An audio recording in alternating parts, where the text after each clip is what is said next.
अस्सलाम वालेकुम गर्ल्स, कैसे हो आप सब। सबसे पहले अब हमारा जो चैप्टर कंटिन्यू था, chapter number 13 retailing and whole selling, उसी को आगे उसके जो फर्दर टॉपिक्स हैं उसी को कंटिन्यू करना है हमने आज।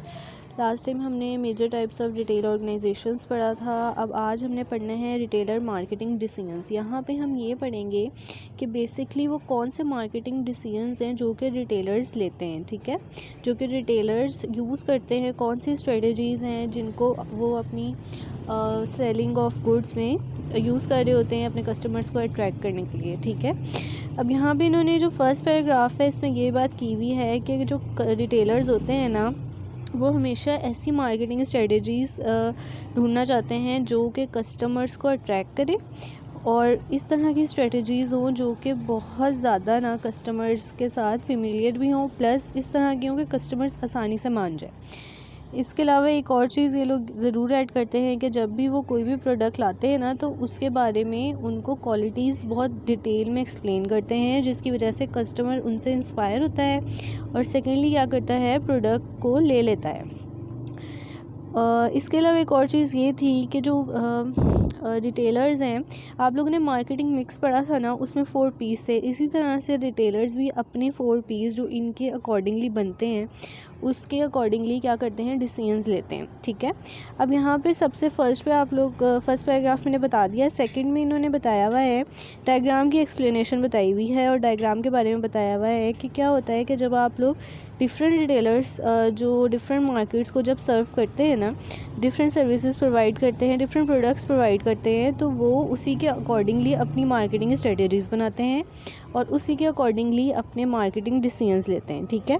इसके लिए एक और चीज़ ये है कि वो सबसे ज़्यादा इंटेंशन उन ब्रांड्स पे करते हैं जो कि बहुत ज़्यादा आइडेंटिकल हो, मींस जिससे कस्टमर बहुत ज़्यादा फेमिलियर हो, क्योंकि कस्टमर जिस चीज़ से ज़्यादा फेमिलियर होता है वो उसको ईजिली बाय कर लेता है, ठीक है। हाँ, अगर कोई यूनिक प्रोडक्ट होता है तो उसके लिए पहले कस्टमर को कन्विंस करना पड़ता है, देन वो सेल आउट होता है, ठीक है। यहाँ तक बात समझ आ गई है। अब डायग्राम की तरफ आ जाते हैं। सबसे फर्स्ट पे लिखा हुआ है रिटेल स्ट्रेटेजी और इसके अंदर फर्दर 2 हैं, क्या है, retail segmentation and targeting. Just like जैसे हमने पहले सेगमेंटेशन और टारगेटिंग पढ़ चुके हैं, उसको आपने रिटेलिंग से जोड़ लेना है। रिटेलर्स भी सेगमेंटेशन करते हैं, रिटेलर्स भी टारगेटिंग करते हैं, रिटेलर्स भी अपनी डिफ्रेंशिएशन की स्ट्रेटजीज़ बनाते हैं और रिटेलर्स भी क्या करते हैं, पोजीशनिंग स्ट्रेटजीज़ बनाते हैं। अब क्या होता है कि जब हम फर्दर पढ़ेंगे कि सेगमेंटेशन है, तो रिटेलर्स ये देखेंगे कि किस तरह से उन्होंने अपनी मार्केट को डिवाइड करना है इनटू डिफरेंट सेगमेंट्स। सबसे पहले वो अपना प्रोडक्ट देखेंगे कि वो किस चीज़ को सेल आउट कर रहे हैं, किन लोगों को कर रहे हैं, किस मार्केट में सर्व कर रहे हैं। फिर देखेंगे कि अच्छा ये लोग हैं, किसी भी एज ग्रुप के हो, किसी भी क्लास से हो, किसी भी प्रोफेशन से हो, उन्होंने किस तरह से टारगेट करना है, उसी के अकॉर्डिंगली उन्होंने स्ट्रेटजीज़ बनानी है, डिफ्रेंशिएशन होगी। सेकंड आ गया टारगेटिंग। वो ये देखेंगे कि वो किस क्लास को टारगेट कर रहे हैं, किस क्लास ग्रुप को टारगेट कर रहे हैं, किस एज ग्रुप को टारगेट कर रहे हैं, किस रिलीजन वाइज अगर देख रहे हैं तो किस ग्रुप को टारगेट कर रहे हैं। ये सारी चीज़ें इसमें आ जाएंगी। सेम वही चीज़ें हैं, बस डिटेलिंग से जोड़ दिया है कि रिटेलर जब भी स्ट्रेटजीज़ बनाएगा तो वो इन चीज़ों को देखेगा। सेकंड पॉइंट है स्टोर डिफ्रेंशिएशन एंड पोजीशनिंग। अपना जो इनका स्टोर होगा उसकी डिफ्रेंशिएशन क्या होगी, मतलब ये कि स्टोर्स तो बहुत ज़्यादा होते हैं, रिटेल स्टोर्स, सारे कस्टमर्स इन्हीं के स्टोर्स पे आएँ, ऐसी क्या डिफरेंट चीज़ ये लोग ऑफ़र कर रहे हैं, ठीक है। इसी तरह से लास्ट है पोजीशनिंग। पोजीशनिंग का मतलब ही ये है कि आपने अपने कस्टमर्स को इतनी मतलब अच्छी सर्विसेज देनी है कि आपकी एक अच्छी गुडविल क्रिएट हो जाए, प्लस आपको कस्टमर से वैल्यू मिले। अगर कस्टमर सेटिस्फाई होगा तभी वो आपको वैल्यू देगा, आपके पास बार बार आएगा और आपके पास रिटेन होकर रहेगा। अच्छा, अब आ जाओगे नेक्स्ट स्टेप। अगर आप लोग एरो सामने की तरफ देखो तो लिखा हुआ है रिटेल मार्केटिंग मिक्स, ठीक है, रिटेल मार्केटिंग मिक्स। अब इसका क्या मतलब है कि लिखा हुआ है प्रोडक्ट एंड सर्विस असॉर्टमेंट, कौन से प्रोडक्ट्स रखने हैं, कौन सी सर्विसेज ऑफ़र करनी है। असॉर्टमेंट मींस कितनी वाइड रेंज ऑफ वैरायटी जो है वो ऑफ़र करनी है, कौन सी प्रोडक्ट लाइन को आगे लेके जाना है, कौन सी प्रोडक्ट लाइन को आगे ऑफ़र नहीं करना है, क्या चीज़ कस्टमर्स को पसंद है, क्या चीज़ कस्टमर्स को नहीं पसंद है। ये सारी चीज़ें भी रिटेलर अपनी मार्केटिंग मिक्स में मेंशन कर रहे होते हैं और इसके अकॉर्डिंगली स्ट्रेटजीज़ बना रहे होते हैं। रिटेल प्राइजेस, अब नेक्स्ट है रिटेल प्राइजेस। क्या रिटेल प्राइजेस रखनी है कस्टमर्स के लिए? ऐसी कौन सी प्राइजेस हैं जिस पे कस्टमर आपके साथ सेटिस्फाई होगा कि आपने इतनी हाई प्राइजेस नहीं रख देनी अपने प्रॉफिट बढ़ाने के चक्कर में कि कस्टमर वो चीज़ ले ही ना, ठीक है। Next one is promotion. Promotion में ये बात है कि देखो जो प्रमोशन किस तरह से आपने करनी है अपनी स्टोर की प्लस अपनी मार्केट की, मतलब जहाँ पे आप बैठ के सर्व कर रहे हो ना, आप रिटेलर हो, आप एज अ रिटेलर सर्व कर रहे हो प्रोडक्ट्स, तो आपने ये देखना है कि आपने किस तरह से प्रमोशन करनी है। हो सकता है कुछ रिटेलर्स लो प्राइस करते हैं, कुछ रिटेलर्स हाई प्राइस प्रमोशंस करते हैं। अब ये डिपेंड करता है कि आपका प्रोडक्ट क्या है सबसे फर्स्ट, और सेकेंडली आप क्या चीज़ ऑफ़र कर रहे हो। Last one is distribution which means location. आपने अपना एरिया कौन सा रखना है, ठीक है, आपकी मार्केट होगी क्या, आपने किधर रह के लोगों को टारगेट करना है और कस्टमर्स को अपनी तरफ अट्रैक्ट करना है, अपने प्रोडक्ट्स की तरफ अट्रैक्ट करना है और उन्हें अपने पास रिटेन करके रखना है, ठीक है। डिस्ट्रीब्यूशन, नेटवर्क, लोकेशन, ये सारी चीज़ें इसी में आ जाती हैं। लास्ट में जब आप इन दोनों चीज़ों को कंप्लीट कर लेते हो ना, तो आप कस्टमर के लिए create value for targeted retail customers, means ये कि आप अपने ऐसे कस्टमर्स जनरेट कर लेते हो जो कि आपके लाइफ लॉन्ग कस्टमर्स बन जाते हैं। मीन्स कि जब तक आप लोग हो तब तक वो कस्टमर्स बने रहते हैं। नेक्स्ट पेज पे आ जाते हैं। यहाँ पे ना इन्होंने segmentation, targeting, differentiation and positioning decision को अलग अलग से थोड़ा डिफ़ाइन किया हुआ है। बात सारी वही है। देखो जब सेगमेंट्स पे आएंगे तो हम ये बात करेंगे कि किन लोगों को टारगेट करना है, ठीक है। सेगमेंट्स में कौन से एज ग्रुप होगा, कौन सी क्लास होगी, कौन सा प्रोफेशन होगा, या प्रोडक्ट है तो वो किसके लिए। इसके अलावा आ जाएगा कि आपके जो प्रोडक्ट लाइन है उसकी डेप्थ क्या होनी चाहिए, उसकी विड्थ क्या होनी चाहिए, कितने लोगों को आप ऑफ़र कर रहे हो, क्या प्राइसिंग रख रहे हो, क्या एडवर्टाइजिंग कर रहे हो, ये सारी चीज़ें हम इसमें देखते हैं, ठीक है। इसके अलावा एक और बात ये थी कि कभी भी इस तरह की आप यहाँ पे इन्होंने ना सेकंड और थर्ड पैराग्राफ में दो तरह की बातें बताई हुई है। जो सेकंड है उसमें ये कहा हुआ है कि वो रिटेलर्स जो कि अनसक्सेसफुल रहते हैं, क्यों?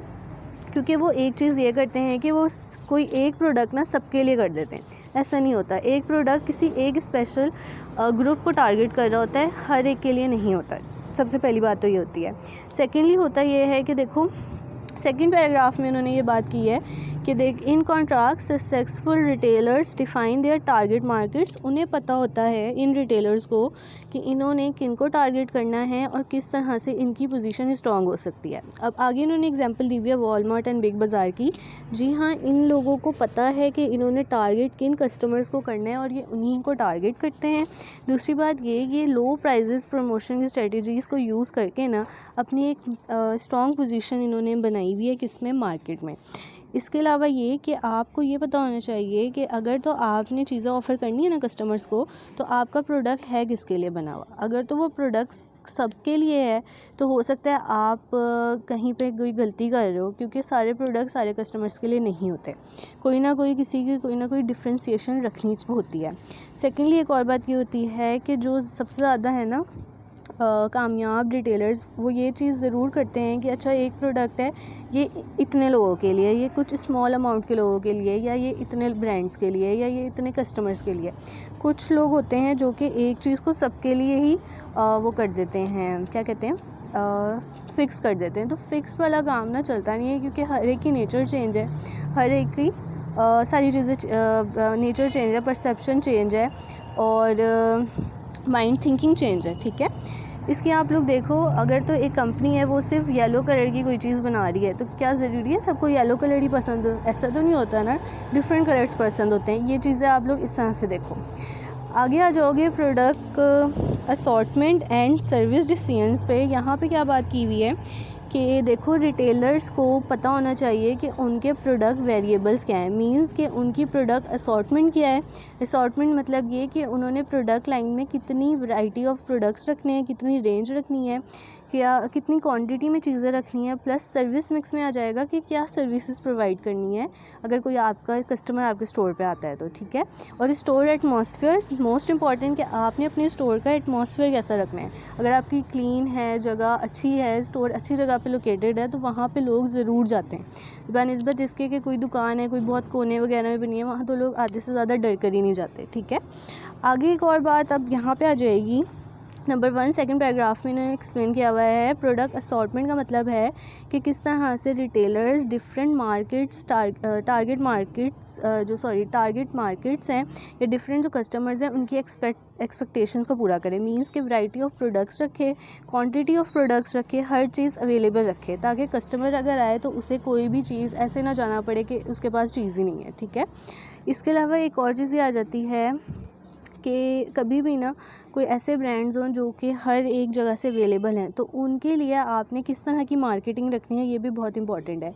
कुछ ऐसी चीज़ें जो कि बहुत यूनिक होती हैं, तो कस्टमर्स रिटेल स्टोर्स पे तभी जाता है जब उसको बहुत ज़्यादा या तो मतलब कॉमनली चीज़ें लेनी हो तब, या तो बहुत ज़्यादा अनकॉमन चीज़ें लेनी हो तब। रिटेल स्टोर्स में भी 2 कैटेगरीज़ हैं ना। जैसे अगर कोई आप किसी सिस्टम वगैरह की शॉप पे जाओगे, वो रिटेलर्स अलग तरह की चीज़ें दे रहे होंगे। अगर आप लोग अपने जो एरिया वाइज स्टोर्स वगैरह पे जाओगे, डिपार्टमेंटल स्टोर्स पे जाओगे, वो आपको घर की हर तरह की चीज़ें दे रहे होंगे।